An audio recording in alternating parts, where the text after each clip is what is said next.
Le Seigneur peut nous révéler une vérité d'une grande importance, qui est destinée à être énormément fructueuse dans la vie et dans le ministère. Elle vient avec la puissance d'une révélation. Et pendant quelque temps, nous nous réjouissons dans sa lumière. Nous ne parlons de rien d'autre et trouvons qu'elle produit son effet. Puis quelque chose se passe. Quoi que ce soit, le résultat est que nous allons jusqu'à la mort avec cette vérité, et à cause de cette vérité. Pendant un temps, elle paraît avoir perdu sa puissance, et nous abandonnons tout espoir de la sauver. Nous nous demandons si, à nouveau, nous serons honnêtement capables d'y croire encore, et encore moins de la prêcher. Mais finalement, par un toucher de vie qui nous laisse comme ceux qui font un rêve, psaume 126, 1, et malgré toutes nos craintes du passé, cette même vérité devient notre force principale. Mais maintenant avec une solennité et une réalité que nous ne connaissions pas auparavant. De plus, le Seigneur est en train de faire de ce ministère une force pour d'autres, tout à fait nouvelle, qui leur était inconnue antérieurement. Dans tout cela, le Seigneur semble donc recevoir plus pour lui-même par la résurrection qu'il n'en a eu par la naissance. Ceci peut paraître pour une grande part un mystère, mais c'est évident et vrai en expérience. Il s'applique aussi à d'autres sujets. Nous pouvons mentionner celui des relations.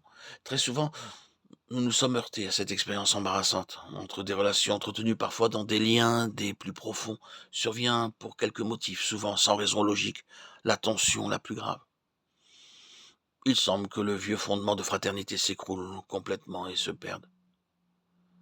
C'est peut-être en raison d'une crise spirituelle dans la vie d'un de ceux qui sont concernés, un certain appel au service, ou pour aller un peu plus loin avec le Seigneur, ou quelques épreuves de foi ou de fidélité envers Dieu. Quelle que soit la cause, connue ou pas, une telle expérience n'est pas rare. La première conclusion est la fin du genre ou du niveau de fraternité qui existait. Il paraîtrait parfois que tout s'est effondré et s'en est allé pour toujours.